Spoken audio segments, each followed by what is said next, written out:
தவ கோவிலானது ஸ்ரீ பொற்பனையான் தெய்வத்தை கொண்டு ஆதியில் வாதிகளின் சம்பிரதாயத்தை சேர்ந்த முன்னோர்களால் சுமார் 4 தலைமுறைக்கு முன்பாக தோற்றுவிக்கப்பட்டு வழி வழியாக 4 தேதி வரை வாதி சம்பிரதாயமான ஸ்ரீ விஸ்வகர்மா ஆச்சாரியார் சம்பிரதாயத்தை சேர்ந்த உறுப்பினர்களாலும் குடும்பங்களாலும் வணங்கப்பட்டு வருகிறது. குறிப்பாக புதுக்கோட்டை மாவட்டத்தை சேர்ந்த சிக்கப்பட்டி, மேலாத்தூர், கட்டராம்பட்டி, ராசியமங்கலம், ஆலங்குடி, சூரன் விடுதி, பள்ளத்து விடுதி மற்றும் கம்பங்காடு ஆகிய 9 ஊர்களை பூர்வமாக கொண்ட ஸ்ரீ விஸ்வகர்மா ஆச்சாரியார் சம்பிரதாயத்தை சேர்ந்தவர்கள் தவ கோயில் தெய்வமான ஸ்ரீ பொற்பனையான் தெய்வத்தை போற்றி வணங்கி வழிபட்டு வருகிறார்கள். மேற்படி திருக்கோயிலில் தெய்வங்கள் தொடர்பாக வாதி சம்பிரதாயத்தை சேர்ந்தவர்கள் பொதுவான நம்பிக்கை, வேறுபட்ட பூஜை முறைகள் ஆகியவற்றை கடைபிடித்து வருகிறார்கள். மேற்படி திருக்கோவிலில் எந்த விதமான கடவுள் சிலைகள் கிடையாது. சன்னதிகளோ, கோபுரமோ, விமானமோ, கலசமோ, நிரந்தர கட்டுமானங்களோ கிடையாது.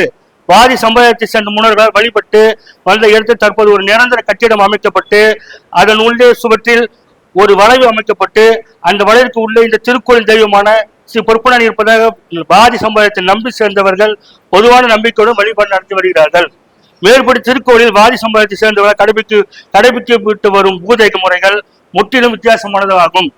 மற்ற திருக்கோயிலில் செய்யப்படும் தின பூஜைகள் இங்கு செய்யப்படுவது கிடையாது. ஒவ்வொரு தமிழ் மாதம் முதல் தேதியில் வாதி சம்பிரதாயத்தை சேர்ந்தவர்களால் திருக்கோயில் தெய்வமான ஸ்ரீ பொற்பனையான் பொங்கல் வைத்து வழிபாடு நடத்தப்படும். மற்ற நாட்களில் திருக்கோவிலில் சுத்தம் செய்யப்பட்டு கூட்டப்பட்டு பாதுகாக்கப்பட்டு வருகிறது. மேலும் ஒவ்வொரு வருடம் மேற்படி திருக்கோவிலில் தெய்வமான ஸ்ரீ பொற்பனையான் அனுகிரகத்தை ஆசியம் பெரும் நோக்கில் தமிழ் ஆடி மாதத்தில் 3 நாட்கள் சிறப்பு பூஜை செய்யப்படுகிறது. அந்த சிறப்பு பூஜைகள் வாதி சம்பிரதாயத்தை சேர்ந்தவர்கள் மட்டுமே கலந்து கொள்கிறார்கள். வேறு சமுதாயத்தை சேர்ந்தவர்களோ அல்லது வேறு கிராமவாசிகளோ திருக்கோயில் எந்த ஒரு பூஜை சடங்கில் கலந்து கொள்வதில்லை. ஆடி மாதம் நடைபெறும் பூஜைகள் சடங்குகள் விமரிசையாக செய்யப்படும். இரவு 12 மணிக்கு சிறப்பு பூஜை செய்யப்படும். ஸ்ரீ பொற்பனையான் காணிக்கையாக கொடுக்கப்பட்ட ஆடுகடாய் மற்றும் சேவல்கள் பூஜை நடத்தப்பட்டு வெட்டு பூஜை நடைபெறும். தைப்பொங்கல் மற்றும் மாசி சிவராத்திரி, பங்குனி உத்திரம் ஆகிய நாட்களில் திருக்கோயில் தெய்வத்திற்கு பொங்கல் வைத்து சிறப்பு பூஜை நடத்தப்படும். மேற்படி திருக்கோயில் நடத்தப்படும் பூஜையின் போது கடாய் வெட்டு பூஜையின் போது அதன் பிரசாதங்களும் வாதி சமுதாயத்தை சேர்ந்தவர்களே தவிர வேற யாரும் உண்ணுவதில்லை. திருக்கோயிலில் உள்ள கிராமத்தை சேர்ந்தவர்களும் வாதி சமுதாயத்தை சேர்ந்தவர்களும் தனிப்பட்ட திருக்கோயிலில் என்பதால் பூஜைகளை கலந்து கொள்வதில்லை. மேற்படி திருக்கோயிலில் பூஜை முறைகள் தனித்துவம் வாய்ந்தது என்பதால் அவற்றை நன்கு தெரிந்த வாதி சமுதாயத்தை சேர்ந்த நபரே பூசையராக இருந்து இந்த திருக்கோயில் தெய்வமான ஸ்ரீ பொற்பனையான் தெய்வத்திற்கு பூஜைகள் செய்து வருகிறார். இந்த ஸ்ரீ விஸ்வகர்மா ஆச்சாரிய சமுதாயத்தின் தனிப்பெயர் ஒரே மத நம்பிக்கை மற்றும் சமய நிர்வாக அமைப்பினால் ஒன்றுபட்ட மத சபையாக விளங்குகிறது. இச்சமுதாயத்தால் ஸ்ரீ பொற்பனையான் வழிபாட்டிற்காக மேற்கொள்ளப்படும் பூஜை முறைகள், திருவிழாசனங்கள், யாக ஹோமங்கள் போன்ற பொது இந்துக்கள் அனுசரிக்கப்படாத தனித்துவமான சமய வழிபாட்டு முறைகள் ஆகும். அத்துடன் கோயிலில் உண்டு உறுப்பு, மத அடையாளம், வழிபாட்டு முறை, பூஜை வரிசை அனைத்தும் ஆச்சாரியார் பரம்பரையினால் தலைதோறும் சீராக இடையிலான முறையில் பாதுகாக்கப்பட்டு இன்று வரை தொடர்ச்சியாக பின்பற்றி வருகிறது. தவா கோவில் உண்டியல் கிடையாது. திருக்கோவில் நிர்வாகம் வாதி சமுதாயத்தை சேர்ந்த மூத்த நபர்கள் செய்யப்பட்டு வருகிறது. திருக்கோவில் நிர்வாகத்தை தகுதி செய்யக்கூடிய நபர்களை வாதி சமுதாயத்தை சேர்ந்தவர்கள் ஒன்று கூடி தேர்வு செய்கிறார்கள். வாதி சமுதாயத்தை சேர்ந்தவர்களை திருக்கோவில் பூசையாக நியமிக்கப்பட்டு திருக்கோவில் பூஜைகளை செய்து வருகிறார்கள். திருக்கோவில் நிர்வாகம் செய்வதற்கான தேவையான பணம் மற்றும் பூஜைகள் செய்வதற்கான செலவு தொகை ஆகியவற்றை வாதி சமுதாயத்தை சேர்ந்தவர்களே தங்கள் விருப்பத்துக்கு ஏற்றவாறு பங்களிப்பு செய்து கொள்கிறார்கள். ஒவ்வொரு வருடம் திருக்கோயில் பூஜை முடிந்த பின்பு வாதி சமுதாயத்தை சேர்ந்தவர்கள் கூட்டத்தை கூட்டி அதில் யார் யார் திருக்கோயில் நிர்வாகம் மற்றும் பூஜைகளுக்கான எவ்வளவு பணம் பங்களிப்பு செய்தார்கள் என்பதை அவ்வாறு வசூலிக்கப்பட்ட பணத்தில் திருக்கோயிலுக்காக பூஜைகள் என்னென்ன செலவு செய்யப்பட்டன என்பது அந்த நேரத்தில் நிர்வாகத்தில் இருக்கும் நிர்வாகிகள் பொது சபையில் சமர்ப்பிப்பார்கள். அவைகள் சரிபார்க்கப்பட்டு அடுத்த ஆண்டு பூஜை போது அச்சிடப்படும் அழைப்புகளில் முந்தைய ஆண்டுக்கான பூஜை செலவு அச்சிடப்பட்டு திருக்கோயில் நிர்வாகம் செய்த நிர்வாகிகள் வாதி சமுதாயத்தை சேர்ந்த மற்ற உறுப்பினர்கள் வழங்கி வருகிறார்கள். தற்போது வரை வாதி சமுதாயத்தை சேர்ந்த சுமார் 175 குடும்பங்களுக்கும் மேலானவர்கள் திருக்கோயில் தெய்வமான ஸ்ரீ பொற்பனையான் தங்கள் குலதெய்வமாக வழங்கி வழிபட்டு ஸ்ரீ விஸ்வகர்மா ஆச்சாரிய சம்பிரதாயத்தில் கோயில் நிர்வாகம் என்பது ஒரு சாதாரண செயல்பாடு அல்ல. அது மத வழிபாட்டு மரபுகளோடு பிரிக்க முடியாத அத்தியாவசிய மத செயல்பாடாக கருதப்படுகிறது. இச்சமுதாயத்தின் அறிவுரை, ஆகம மரபுகள் மற்றும் சடங்குகளின்படி பூஜைகள் அனைத்தும் மற்றும் நபர்கள் மத சடங்குகள் மேற்கொள்வார்கள். கோவில் நிர்வாகம் முடிவெடுத்தால் மற்ற ஆன்மீக ஒழுங்கு பாதுகாப்பது போன்ற பணிகளையும் மேற்கொள்வது சமுதாய கடமையாக கருதப்படுகிறது. இப்போ இந்த கேஸ் பொறுத்து என்ன சொல்லணும்னா, வழியா நம்ம தாத்தம் பாட்ட அவங்க எப்படி சாமி கும்பிட்டாங்களோ அதை நாங்கள் எடுத்து செய்கிறோம். எங்களுக்கு அப்புறம் அடுத்த சம்பிரதாயம் வரும். இப்படிதான் சொல்லிக்குமே தவிர ஒரு இடத்துல கூட பரம்பரை அலங்காரம் கேட்கல. ரெண்டாவது இந்த கேஸ் எடுப்பா இப்படி ஃபர்ஸ்ட் ஹியரிங் காட்டு. இப்போ ஃபர்ஸ்ட் ஹியரிங் முடிஞ்சிருச்சு, 2வது ஹியரிங் முடிஞ்சிச்சு. 26ஆம் தேதி குரூப்ல இது காட்டு எப்படி காட்டு இப்படி காட்டு இப்படி காட்டு அங்க காட்டு காட்டு மேல. இதுல நம்ம கோயில ஒண்ணு ஒட்டியிருக்காங்க தெரியுங்களா, காம்பவுண்ட்ல ஒட்டினாங்க, அதோட காப்பி தான் இது. இது ஏன் ஒட்டினீங்க, எப்படி ஒட்ட முடியும்? கோயில் நிர்வாகம் இருக்கு, தனிப்பட்ட ஆச்சாரிங்க நாங்க வழி வழியா எங்க தாத்தம் மட்டும் சாமி கொடுத்துட்டு வரோம். யாரை கேட்டு ஒட்டினீங்க? இதுதான் ஃபர்ஸ்ட் கேள்வியே கோர்ட்ல. அதுக்கப்புறம் இதுல நம்ம ஆலங்குடி கமிஷனர் ஆபீஸ்ல நம்ம கோயில செக் பண்ணிட்டு அவங்க ஒரு ப்ரூஃப் லெட்டர் கொடுத்துருவாங்க. என்னன்னா இது கிராமத்தை சேர்ந்தது கிடையாது, மற்ற ஜாதிக்காரங்களுக்கு கிடையாது, இது ஒரு ரத்த சம்பந்தமா அவங்க சொந்தமே சேர்ந்து வழி வழியா நடத்திய ஒரு கோவில். இதுல சிலை கிடையாது, உண்டியல் கிடையாது, பராமரிப்பு மொத்தமே இந்த சமூகத்துல உள்ளவங்க மட்டும்தான். அது 1000, 2000, 50,000, 1 லட்சமோ 10 லட்சமோ 1 கோடியோ அது அவங்களுக்குள்ளே பகிர்ந்து போட்டுதான் செஞ்சுக்கிட்டு இருக்காங்க. தவிர அந்த கிராமத்தில் உள்ளவங்க யாரும் தொந்தரவோ அவங்ககிட்ட வசூல கிடையாது, யாரும் அது உள்ள சாப்பிடறது கிடையாது. அது வரைக்குமே ரிப்போர்ட் கொடுத்துட்டாங்க. எதுக்கு? ஏசிடிசிக்கு வரைக்கும் போயிடுச்சு. இதுல என்ன கேட்டு பண்ணாங்கன்னா, இப்போ இது என்னன்னா இந்த ஸ்கீம் என்ன ஆயிடுச்சுன்னா எல்லாருக்கும், இது பிரதமர் மோடியோட ஸ்கீம். இது எல்லா கோயிலுமே ஒட்டுறாங்க. தனிப்பட்ட எங்க கோயில் உங்க கோயிலும் ஒட்டல, எல்லா கோயிலும் ஒட்டுறாங்க. இதை யாரு நம்ம எங்க கோயில் எப்படி ஒட்டுறேன்னு நம்ம கேட்டோம்னா அவன் பதில் சொல்றான். அப்ப நீங்க பராமரிக்கிறீங்க, நீங்க பாதுகாத்துக்கிட்டீங்க, நாங்க வரமாட்டோம், இதுதான் ரீசன். இப்ப அதுபடிதான் அடிப்படையில் இந்த கேஸ் போயிட்டு இருக்கு. ரெண்டாவது இப்ப பாருங்க, 22ஆம் ஹியரிங் வந்திருக்கு. 22ஆம் ஹியரிங்ல சென்னை கமிஷனர் ஆபீஸ் அறநிலைத்துறை இங்க கேள்வி கேட்டிருக்கோம், புதுக்கோட்டை ஏசி கிட்ட கேள்வி கேட்டிருக்கோம், அப்புறம் ஆலங்குடி கமிஷனர் கேள்வி கேட்டிருக்கோம். எல்லாமே ஹோல்ல தான் வச்சிருக்காங்க. ஹோல்னா பதில் சொல்லல. எங்க கோயில எப்படி ஒட்டுவேன்? ஏதாவது நாங்க யார்கிட்ட உருவா கேட்கல, யார்கிட்டையும் நாங்க உருவா கேட்கவும் இல்லை, யார்கிட்டையும் நாங்க வற்புறுத்தல. நாங்க சொந்த சாமி பண்றோம். நாங்க எங்களோட வழிபாடுனா இது இன்னைக்கு அமைச்ச வழிபாடு கிடையாது. எங்க தாத்தம் பாட்டி எப்படி கடை வெட்டி வெட்டினாங்க அது முறைப்படி நாங்க செஞ்சுக்கிட்டு இருக்கோம். இது நீங்க எப்படி கேட்கலாம், எப்படி ஒட்டலாம், இதை கேள்வி. இது வரைக்கும் பெண்டிங் பண்ணி வச்சிருக்காங்க. யாரும் இது வரைக்கும் கோர்ட்ல பதில் சொல்லல. இன்னும் 2 இயரிங் பதில் சொல்லல. இவங்க பெண்டிங் பண்ணாங்கன்னா ஆட்டோமேட்டிக்கா நமக்கு முடிக்க வாய்ப்பு. கவர்மெண்ட்ல எந்த இதுவும் வரல. கோயிலை எடுத்தாங்கிறதுக்கே ப்ரூஃப் இல்ல அவங்கள்ட்ட. இப்ப 3ஆம் தேதி நடக்குது. அவங்க திருப்பி கேட்கறாங்க கமிஷனரை, 60 நாள் வரல, திருப்பி நாங்க 30 நாளைக்கு ரினியூவல், நீங்க அதுக்கு என்ன எப்படி எடுத்தீங்க கோயில் சொல்லணும்னு கேட்டிருக்காங்க.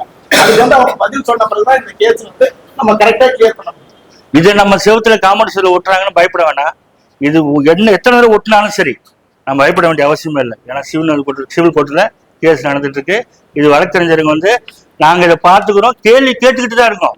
அதாவது என்ன கேள்வி? எங்க கோவில்ல எங்களுக்கு தெரியாம ஏன் ஒட்டுற? ஃபர்ஸ்ட் கேள்வி அதுதான்.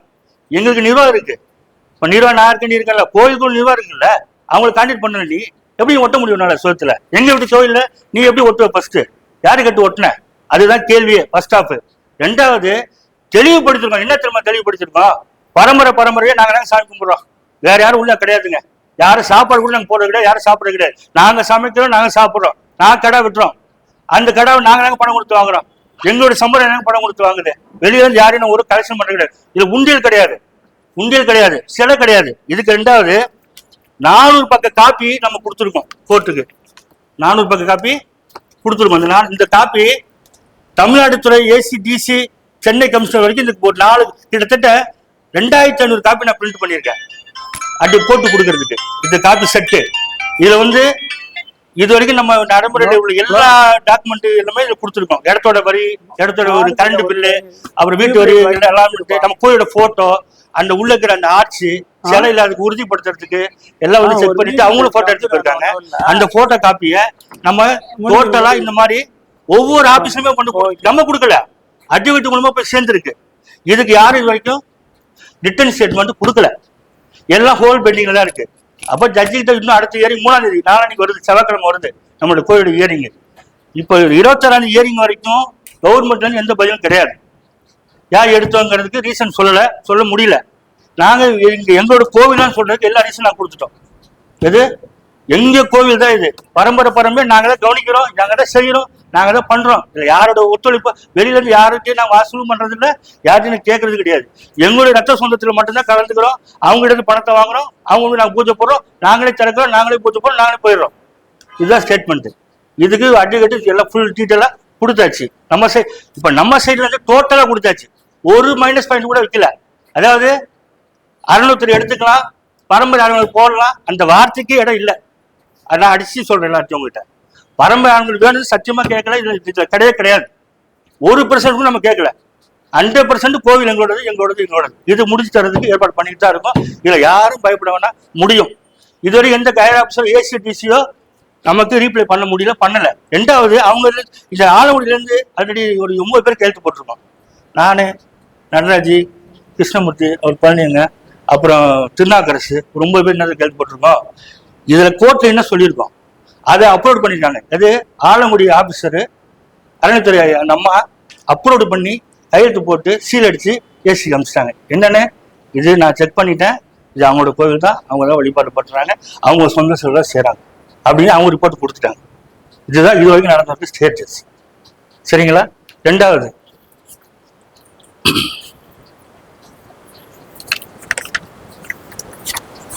தகவல் மூச்சடத்திலும் போட்டுருக்கோம் நம்ம தகவல். இதுக்கும் பதில் அவங்களால கொடுக்கல. இட்ட ஸ்டேட்மெண்ட் கவர்மெண்ட்ல இருந்து எங்கேயுமே வரல. கேள்வி வந்து 100% கேட்கிறோம். நம்ம கவர்மெண்ட்டை யாரை வச்சு கேட்கிறோம்? வக்கீல வச்சு 100% கேட்கிறோம். எந்த இடத்துல மைனஸ் ஆகல, மைனஸ் கூடல. ஆர்டிஐல போட்டிருக்கோம். பேப்பர் ஒட்டுனா நம்ம பயப்பட வேண்டாம். இன்னும் காம்பவுண்ட் வாசனை எல்லாம் புரிஞ்சுங்க. காம்பவுண்ட் வாசனை என்ன பேப்பர்னா விட்டுட்டோம், நம்ம அதுக்கு ஆக்ஷன் எடுக்கலாம். சரிங்களா? ரெண்டாவது, இதுக்கான செலவு வந்து இருக்கு. இப்போ இது கோர்ட்டு நிலவரம் சொல்லியாச்சு. இப்போ அடுத்து இந்த வழக்கு சம்பந்தம். இப்போ இது என்னாச்சுன்னா என்ன சொல்லுவாங்க, இன்னொரு பாயிண்ட் வருது. என்னன்னா, இது நம்ம கோயில் சொல்றீங்கல்ல, ஏன் எங்கிட்ட எல்லாம் வசூல் பண்ண மாட்டீங்கன்னு. இதுல என்ன சூழ்நிலை ஆயிடுச்சுன்னா, ஒரு 10 நாளுக்குள்ள, ஒரு வாரத்துக்குள்ள இந்த வேலையை முடிச்சாகணும். இல்லைன்னா ஒரு சூழ்நிலை சரியில்லாத சேர்ந்த, அதனால இருக்கிறத கலெக்ஷன் பண்ணி போட்டாச்சு. போட்டு கேஸை ஸ்டார்ட் பண்ணியாச்சு. எல்லாருக்குமே பங்களிப்பு இருக்கு. நான் படிப்பு சொல்றேன் கேட்டுங்க. இந்த கேஸோட எவ்வளவு, நான் எதார்த்தமா சொல்ல, 1 லட்சம் ஆகுது, 2 லட்சம் ஆகுது. ஒவ்வொரு புள்ளி பங்காளிக்கும் பகிர்ந்து வசூலிச்சு இந்த கோவிலுக்கு எல்லாருக்கும் உரிமை நான் காட்டுவோம். இது எல்லாருமே பணம் போடலாம். அது வரவு செலவு முடிச்ச உடனே டோட்டல் இவ்வளவு ஆச்சுன்னு சொல்லுவோம். 105 புள்ளி பங்காளிக்கு சமமா வாங்கப்படும் இந்த பணம். எனக்கு உனக்கு எல்லாம் கிடையாது. 105 புள்ளி பங்காளி உரிமை இருக்கு இந்த கோயிலுக்கு, இந்த கேஸுக்கு கொடுக்குற பணம் கொடுக்கறதுக்கு. நாங்க எதுக்கு இவ்வளவு வேகமா செய்யறோம்னா, பொதுக்குழு கூட்டி இதை சொல்லி செய்யறதுக்கு நேரம் இல்லை, அது டைம் இல்லை. அதனால நான் டக்குன்னு வச்சு வேலை முடிச்சோம். கோயில் ஃபர்ஸ்ட் மீட்டர் சொல்லிட்டோம்ல, அந்த வேலையை ஃபர்ஸ்ட் பார்ப்போம் தான் சென்றுமே தவிர இவங்ககிட்ட பணம் வாங்கக்கூடாது, அவங்ககிட்ட பணம் வாங்கக்கூடாது, யாருக்குமே அந்த எண்ணம் கிடையாது. கண்டிப்பா இந்த டோட்டல் அமௌண்ட் நாங்கள் சொல்லுவோம். அதுக்குள்ள எல்லா பிரிவு போட்டு அந்த நிர்வாகத்தை சொல்லி எல்லா 105 புள்ளி பங்காளிகிட்ட சமமா வாங்குவோம். அது முன்பணம் போட்டவங்க திருப்பி கொடுக்க போறோம். சரிங்களா? ரைட்.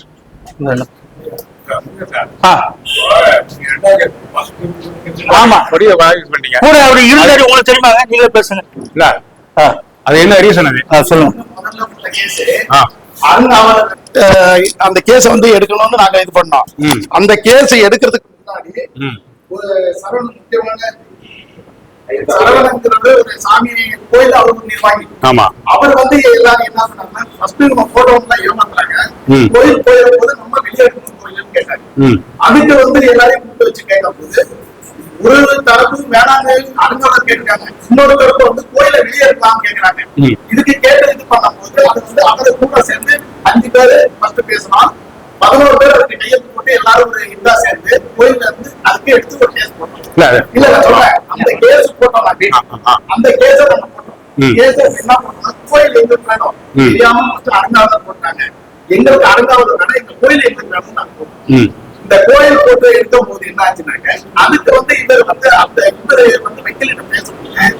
இவர் வந்து அந்த கேஸ வெளியேற்ற நம்பருக்கு போறாங்க. வக்கீலிட்ட எனக்கு தெரிஞ்ச வக்கீலுக்கு கூட்டிட்டு போனாரு. ஃபர்ஸ்ட் அந்த வக்கீல் தான் பேசிருக்காங்க. ரெண்டாவது வந்து அவருக்கு தெரிஞ்ச வக்கீல், அவங்களுக்கு தெரிஞ்ச மினிஸ்டர் லெவல், அது நமக்கு தெரியாது. அவங்க நம்பி நாங்க போனோம். அதை போட்ட கேஸ் என்ன சொன்னாங்க, இதுல வந்து அருங்காவலர் தான் கேஸ் போட்டாங்க. புரியுதா உங்களுக்கு? இது வந்து 2வது கேஸ் மட்டுமா இல்ல, அது மாத்திரம் இல்ல, அந்த போனவங்க எல்லாருக்குமே சேர்த்து அதை வந்து கையெழுத்து பண்ணது நான் தலைவரா போட்டேன். சரவணன் வந்து செக்ரட்டரியா கையெழுத்து போட்டாரு. மிச்சம் யாரும் வந்து கையெழுத்து போடாது. ஆரம்பிக்கும் போது உங்களுக்கு அருங்காவலர் போடுறாங்க தெரியாது. அவர் வந்து என்ன பண்ணாருன்னா, நாங்க வந்து 5 பேரை கூட்டிட்டு போய் கையெழுத்து போட சொன்னோம். 5 பேரை கையெழுத்து போடும்போது அந்த வக்கீல் என்ன பேசுறாங்க தெரியல. 2 பேர் கையெழுத்து போட்டாலும் தலைவர் செக்ரட்டரி போட்டாங்க கோயில் வெளியே. அப்ப கூட்டிட்டு போனவங்க நாங்க எங்க கூட 5 பேரை கூட்டிட்டு போதுல அதுல ஒருத்தர் வரமாட்டேன். யாருமே ராமச்சந்திரன் அவருடைய சூழ்நிலை எல்லாம் வரமாட்டேன். நாங்க அவரை போஸ்ட் பண்ணல. அதுக்கு மிச்சம் 3 பேரை கேஸ் இது பண்ணோம். அது பண்ணும்போது அவர் எழுதி கொடுத்து கையெழுத்து போட்டு எல்லாம் அப்ளை பண்ணுவோம். அப்ளை பண்ணி 2 கேஸுக்கு நாங்க போனோம். ஃபர்ஸ்ட் ஆரம்பத்துல இந்த 2 கேஸுக்கு போகும்போது அவங்களும் அது அவங்க இப்ப மாத்தாங்க 22ஆம் தேதி இருக்கிறது அவர் 26ஆம் தேதினு சொல்லுவாங்க. நான் கேஸுக்கு போடும்போது 2 வாட்டி மாத்திரம் 3ஆம் வாட்டில இருந்து தட்டி விட ஆரம்பிச்சேன். தட்டி விட ஆரம்பிச்ச பிறகு எங்களுக்கே டவுட் வந்துச்சு. கூப்பிடுறாரு, இவர் என்ன பண்றாருன்னா ஒரு ஜட்ஜிகிட்ட அவர் வேற பேசக்கூடாதுங்க. அந்த கேஸ்ல யாருக்கு என்ன பேசக்கூடாதுங்க. நீங்க போட்டு 3 பேர் போனீங்கல்ல, போகும்போது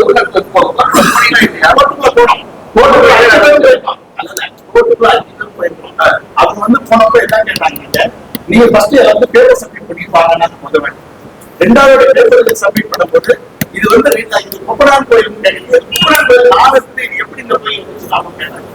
அப்ப நம்ம புதுக்கோட்டையில இருக்க கோயில் அந்த பண்ணாங்க.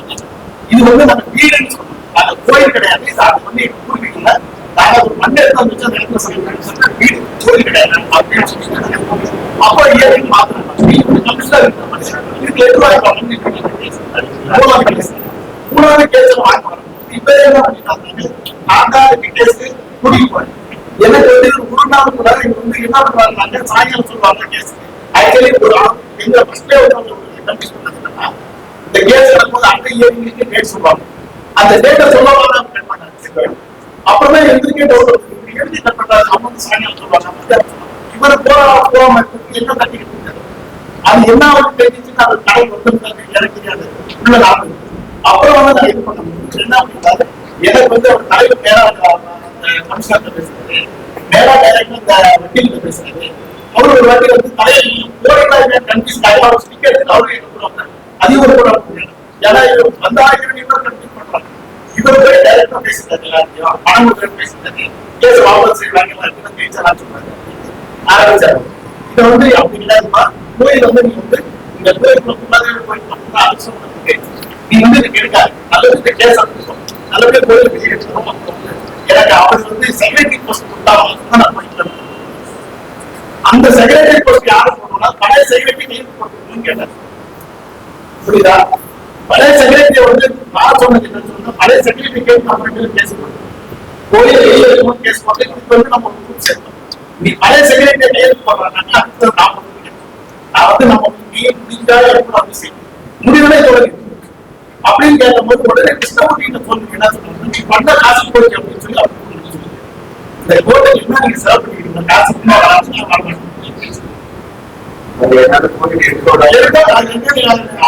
நீங்க எல்லாரும் நம்ம மாதிரி பேசுறீங்க. நான் எடுக்க முடியாது, எனக்கு செக்ரட்டரி போஸ்ட் கொடுத்தாரா அப்படின்னு சொல்லி அதுக்கு அடுத்தது நான் இவங்கள்ட்ட சொல்லி நான் போயிட்டு அவங்க பேச சொல்றேன். அவங்கள்ட்ட பேச சொல்லி அப்படி எனக்கு நான் கொடுத்தாங்க.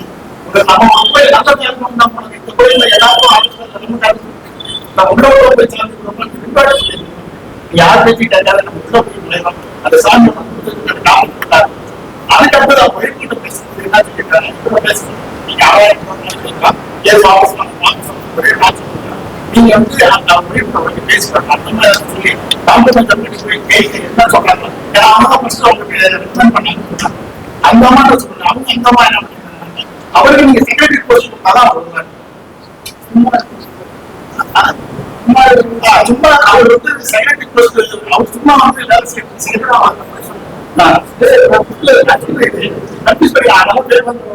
அந்த அம்மா சொன்னா நம்ம சொல்லுவோம். அதுக்கு அவர் செக்ரட்டரி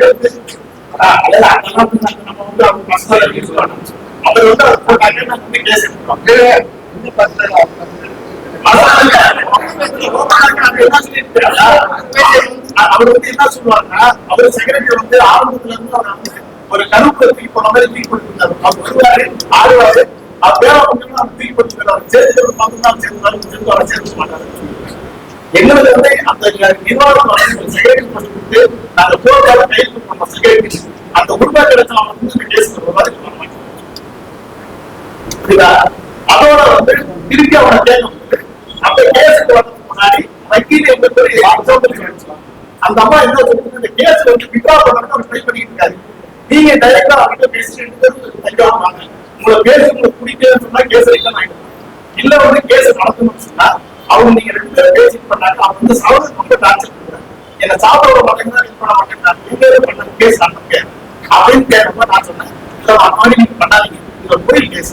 அவர் வந்து கூட குறிச்சு பேசிப்பான், நாங்க வந்து உங்கள்கிட்ட யாராவது பேசிட்டு நீங்க வந்து சொன்னா நம்ம போட்டுக்கணும், இல்லைன்னா நம்ம வளர்க்கணும், உங்களுக்கு வந்து பர்சனல் பேச வேண்டிய வேலை எங்களுக்கு கிடையாது அப்படின்னு சொன்னோம்னா இவர் வந்து கண்டினியூ வச்சுட்டு யாரும் போன் பண்ணாங்க, வந்து கேஸ் வாபஸ் வாங்கிட்டு இல்லையா, அப்ப கேஸ் வாபஸ் வாங்கிட்டாங்க. எனக்கு தெரியும் அப்படியெல்லாம் வாங்கினாங்க, ஆர்டர் பண்ணாங்க சொல்றது. இவர் என்ன பண்ணிட்டாரு, நேராக போய் யாரோ ஒரு கட்சிக்கார கேஸ் வாபஸ் வாங்கிட்டு கட்டு. இதுவரைக்கும் அந்த கேஸ் போட்டா தப்பான கேஸ்னு உங்களுக்கு தெரியல. இல்ல சொல்றேன், வார்த்தை சொல்றேன், இந்த கேஸ் தெரிஞ்சது எப்போ தெரிஞ்சுனாங்க, நான் வந்து இந்த கட்டு வாங்குறேன்னு சொன்னா பாருங்க, கட்டு வாங்குறேன்னு சொல்லி ஒரு வாரத்துக்கு முன்னாடி நானும் ஒரு பேரை வைக்கல பார்த்தேன். இவர் வந்து அவங்க வந்து இந்த கேஸ வந்து இவர் வாபஸ் வாங்குறாங்கன்னு சொன்னாரு. சரி வாங்கினா நடத்த முடியுமா, அவங்க வந்து எனக்கு எக்ஸாம் என்ன சொன்னாங்க, இந்த கேஸ வாபஸ் வாங்க முடியாதுன்னு அம்மா சொன்னாங்க. இந்த கேஸ வந்து நீங்க 2 பேரும் மேல் பண்ணுவாங்கன்னா வாங்கலாம், அவர் கட்டு வாங்கி போனப்ப கேஸ் இருக்கும், நீங்க வந்து மூவ் பண்ணலாம். இந்த கேஸ் வந்து ஜெயிக்கலாம் போட்டுருந்தாங்க செகண்ட் கேஸ், ஆனா அந்த கேஸ் நிற்கும் அப்படின்னாங்க. நாங்க வேற வக்கீல் எடுத்துட்டு அவங்க என்ன சொன்னாங்க, அந்த கேஸை நீங்க எடுக்கும்போது நீங்க வந்து வக்கீல பார்த்து நீங்க எப்படி கேஸ் பண்ணீங்கன்னு ஃபர்ஸ்ட் கேட்டாங்க. சரி நீங்க கூட எடுத்து கொடுங்கன்னு சொன்னாங்க. நாங்க ஒரு புது வக்கீல் பண்ணோம். அதுக்குள்ள வந்து இந்த சனாதன் என்ன கேட்டாங்க, உங்களுக்கு தஞ்சாவூர் தெரியுமான்னு கேட்டாங்க. தஞ்சாவூர் தெரியுமா, உங்களுக்கு வக்கீல் தெரியுமா, நாங்க இந்தியன்ஸ்ல போயிருந்தது, நீங்க எப்படி சென்ட்ரல் அவங்கள்ட்ட பேசலாம்னு கேட்டேன். இந்தியன்ஸ்ல போயிருந்தது, இந்தியன்ஸ்ல போறாங்கன்னா நான் பேசுறேன், பேசுறது எனக்கு நட்பு, அதுதான் நான் அவங்க பேசுறேன், அவர் பேசுறதுல எனக்கு வச்சுங்க. அது வந்து பண்ண பிறகு நான் வக்கீல பார்த்து அவங்க கேட்டாங்க, இந்த நம்பர்ல கேஸ் கொடுக்கும், அந்த கேஸ் கொடுத்து அதை இது எடுத்துவாங்க. நான் வச்சிருந்த ஆக்சுவலி அவர் கேஸ் கொடுத்தது தப்பு, அவர் கேஸ் வாபஸ் வாங்கன்னு சொல்றது எதுக்கு வாங்குறாங்க, அவர் போட்ட கேஸ் தப்பு இருந்தா வாபஸ் வாங்கி வாங்கிட்டாங்க. கேஸ் போட்டுருக்கீங்க நான் கேட்டேன்.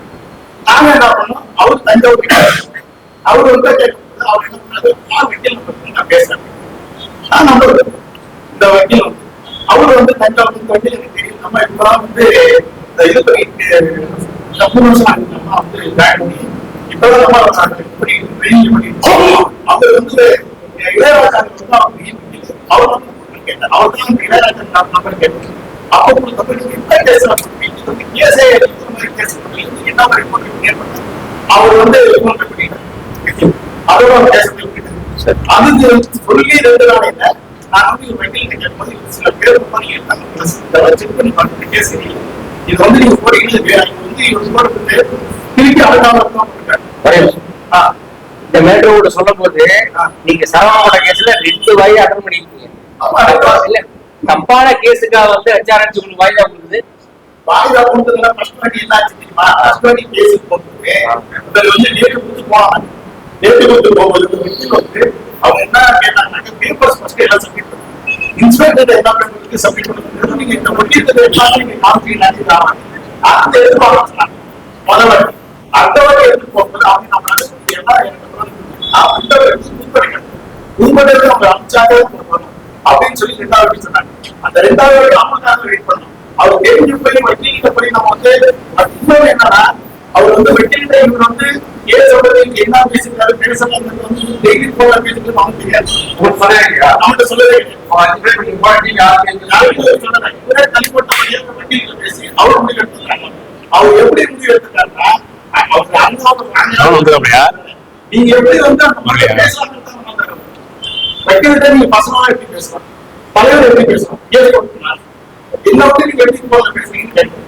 அப்போ வந்து அந்த மாதிரி என்ன கேட்டாங்க, சரி அவர் வந்து எல்லாமே நான் வாங்கிறாரு, நானும் பணம் கொடுக்குது, அவருக்கு கூட யாரை வந்து பணம் தெரியுது, நீங்க நான் கேட்க சொல்லி தரேன் அப்படின்னு அவர் வந்து அவர் தான் பிரச்சனை. அவர் எல்லாமே பேச சொல்றாங்க, அவர் பேச சொல்லுவாங்க சார், என்ன வந்து நீங்க கேட்க அவசியம்.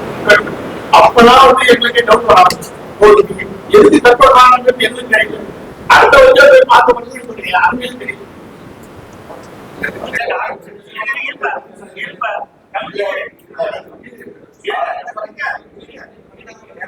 நான் ஒரு கேஸ் பண்ணுவோம், இந்த அரங்க கொண்டு வச்சு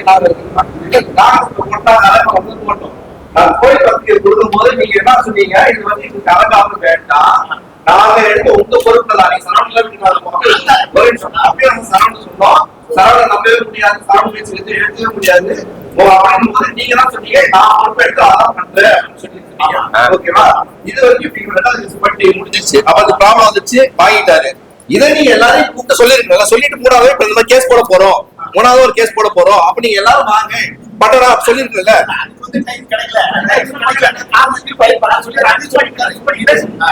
அதையும் வந்து நாங்க வந்து அந்த கேட்டோமே, கேட்டு 10 நாளுக்கு நாங்க ஒரு வாரத்துக்குள்ள அந்த கேஸ் போடலன்னா இன்னைக்கு இந்த கேஸ் இங்க வந்து நிக்காது. அதுக்கு வேற வேலை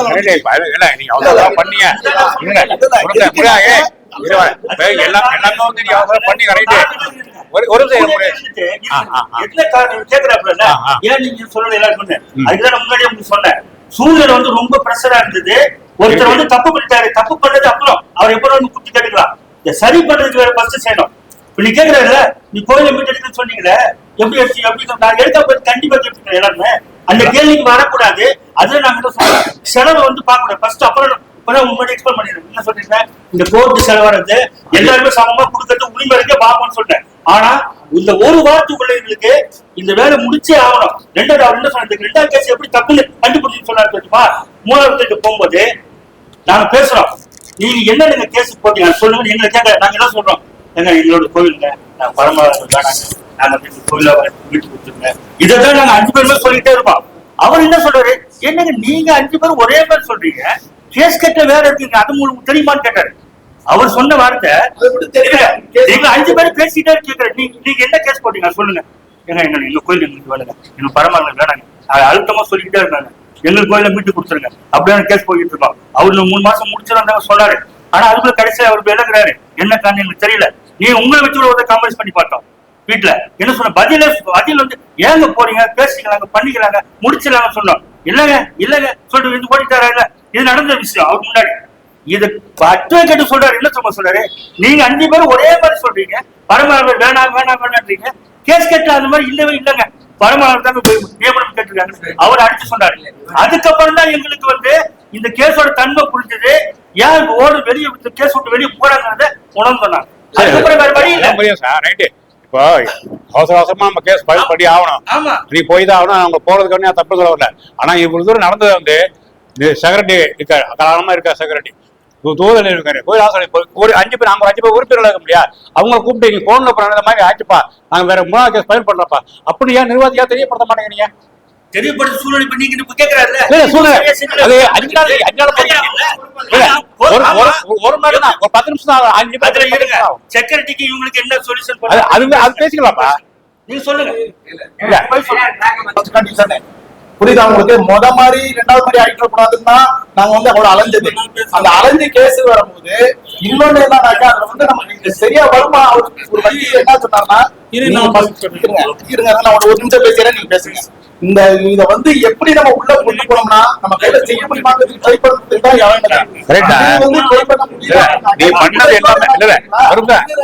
இதுக்குள்ள இன்னொரு வார்த்தை சொல்றேன். ஒருத்தர் வந்து கோயிலுக்குள்ள நுழைய விட மாட்டேன்ட்டு சாணம் சொல்றாரு. ஃபர்ஸ்ட் கண்டிஷன் ஒரு போன்ல போட்டுறாரு. ஒருத்தர் என்ன சொல்றாரு, கோயில 15 நாளையில பூட்டி வாங்குங்கிறாரு. நீங்க அந்த நேரத்துல வந்து நீங்க இந்த ரெண்டுத்தையும் நினைப்பீங்களா, நம்ம கோயில காப்பாத்தி போகணும்னு நினைப்பீங்களா? கோயில காப்பாத்துறதுதான் முயற்சி எடுக்கிறோம் எல்லாருமே. அதான் இது அதான் அடுத்தது வந்து அவனுடைய இது வந்து என்ன தெரியுமா, அவர் கேட்டது ஒரே வேலை தாங்க. அவனுக்கு வேணும் செக்ரட்டரி. நான் ஃபர்ஸ்ட் கேட்டது செக்ரட்டரி போஸ்ட், இணை செக்ரட்டரி போஸ்ட் இருந்தேன். நான் சொல்லிடுறேன், இணை செக்ரட்டரி போஸ்ட், அந்த இனி செக்ரட்டரி போஸ்ட் கொடுக்கல. அவர் அடுத்தது செக்ரட்டரி போஸ்ட். இந்த செக்ரட்டரி போஸ்ட்ல என்ன இருக்குதுன்னு எனக்கு தெரியல. நான் வந்து எனக்கு ஒண்ணுமே படிப்பறிவு இல்ல, இருந்தா கூட ஒரு நல்ல கிட்ட தெரிஞ்சுக்கிற தன்மை இருக்கு. நம்ம வந்து நம்ம சொந்த கோயில், நமக்கு இதெல்லாம் தேவை கிடையாது. நம்ம இறங்கிட்டோம், லாஸ்ட் மட்டும் இது நிக்கணுங்கிற தன்மை இல்லாத ஆளுக்கு நம்ம போறது தப்புன்னு நான் நினைச்சேன். இல்ல அது முன்னாடி இது நான் சொல்லியாச்சு உங்களுக்கு, எல்லாரும் சொல்லியாச்சு, இது பண்ணியாச்சு, செஞ்சாச்சு, அதான் கரெக்ட். அப்படி கொடுக்கும்போது மத்தவங்க ஆளுகளை குரூப்ல சேர்த்துக்க வேண்டியது கேஸ் பண்ணல. நாங்க வந்து உட்காருப்பா, உட்காரு நான் சொல்றேன். பேசு. இந்த பேப்பரு காம்பவுண்ட்ல ஒட்டினாங்க. ஒட்டினோடனே குணேஸ்வரன் எடுத்து, ஐயா இது மாதிரி பேப்பர் ஒட்டிருக்காங்க என்னன்னு கேட்டான். உடனே வாட்ஸ்அப்ல அனுப்பப்பான்னு அனுப்பின உடனே அடுத்த செகண்ட் எனக்கு முத்துராமுக்கு ஃபார்வர்ட் பண்ணேன். என்னப்பா இது மாதிரி ஒட்டிருக்கா, என்ன பண்ணலான்னு கேட்டேன். அவர் என்ன சொன்னாரு, இதுக்கு என்ன சொன்னாரு, உன்னால முடிஞ்சா பாரு, இல்ல நான் பாத்துக்கிறேன். அப்படிதான் பேசாத அப்படிதான் சொன்னா, நீ பேசாது அப்படிதான் சொன்னா. என்ன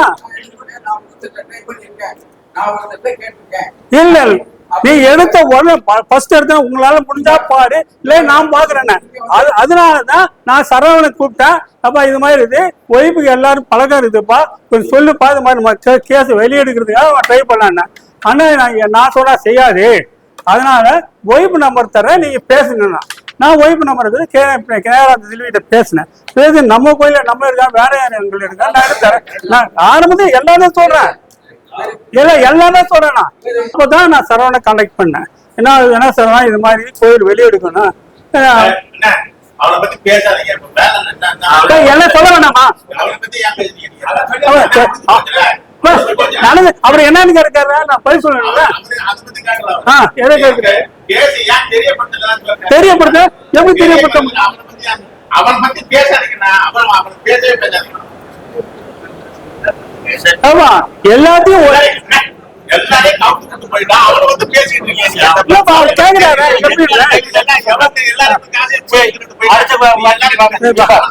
சரி விடுப்பா.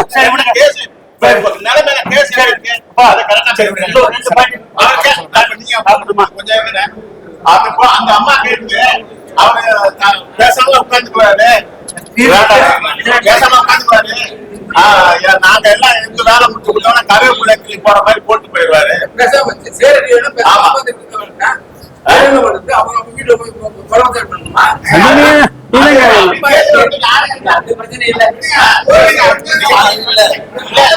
பேசினா நிறைய வரும்பா.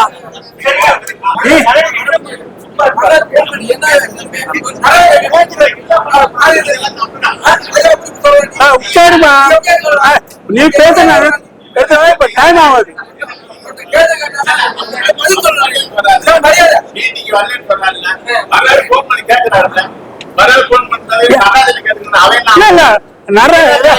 இல்ல எனக்கு சொல்லலையே. இல்ல இல்ல இல்ல, அவர் வரும்போதே சொல்லி அனுப்புறாரு, வரும்போதே இன்னாட்ட வந்து சொல்ல சொல்றாரு.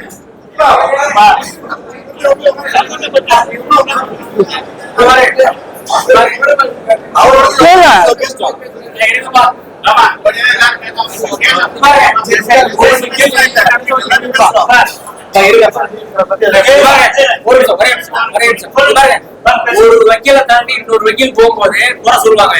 ஆனா நம்ம கெஜ்ரிவாலே 18 மாசம் உள்ள இருந்து ஒண்ணுமே தப்பு இருக்காது. அதனால ஜட்ஜ சொல்றதா சொல்ல விட்டுருங்க. அதான் சொன்ன மாதிரி இதுக்கு முன்னாடி யார் பண்ணாங்களோ அவங்க விட்டுருங்க. இப்ப நீங்க என்ன சரி பண்ண போறீங்க, எப்ப பண்ண போறீங்க, அதை மட்டும் சொல்லுங்க. எப்ப பண்ணல கோர்ட்டு நாங்க இல்ல. ஏன் அந்த பின்னாடி போறீங்க?